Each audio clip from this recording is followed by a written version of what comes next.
Basil, this is a Huawei Mate 10. The Mate 10 alongside the Mate 10 Pro announced today. This is the less premium of the two, but I mean, I held this side by side and I was kind of confused which was which. This is still super premium.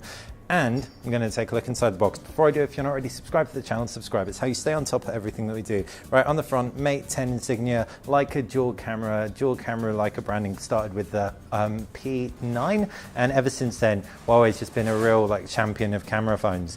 You've got the Mocha Brown version here, 4 gig of RAM, 64 gig of storage. And what's nice about this, which isn't the case with the Pro, is that it is micro SD expandable. So that's nice to have. You can lift the lid on that to reveal the phone. So first thing, we've got a little leaflet that says this is not for sale device, it's just review, which means it might have some pre-production software. This thing was literally announced moments ago.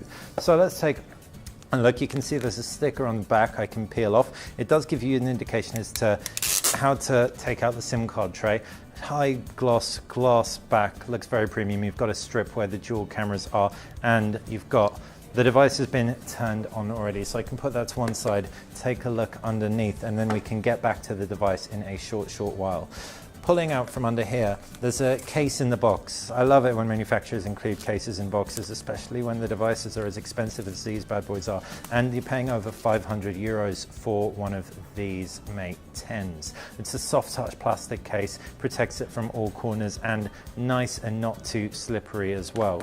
Put that to one side and we can take a look on the other side of the box to reveal USB-C to USB.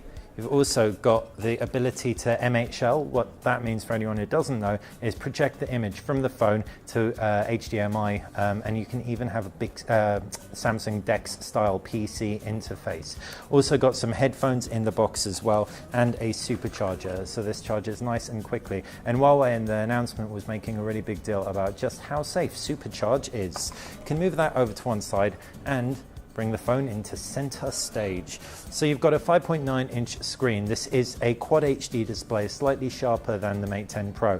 8-megapixel camera above, and down below you've got a home button. This is sharper, but it isn't an AMOLED display. It hasn't got that punch, hasn't got that pop, but it gets really bright. Right-hand side, volume rocker and power button. Down at the base, USB-C. You've got one of the loudspeakers. The other one resides in the in-call speaker grille.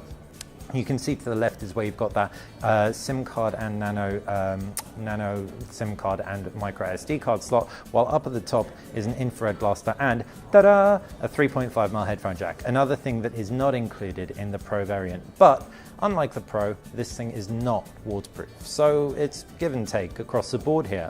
You've also got generally a beefier design. This is going to be better if you've got really bigger hands, I guess. The Pro is a more elegant fitting device when it sits in your hand. The camera setup is a 12-megapixel camera and a 20-megapixel camera, 1 RGB with optical image stabilization, both f/6s in terms of apertures. Running Android 8, this is a brand spanking new version of Emotion UI, and we're going to really put it to the test. So stay tuned to the channel. Fire any questions that you have in the comments section below, and I will do my best to answer. If you haven't already, check out all of the coverage on the Mate 10 so far, including the hands-on with a very expensive €1,395 Porsche design variant.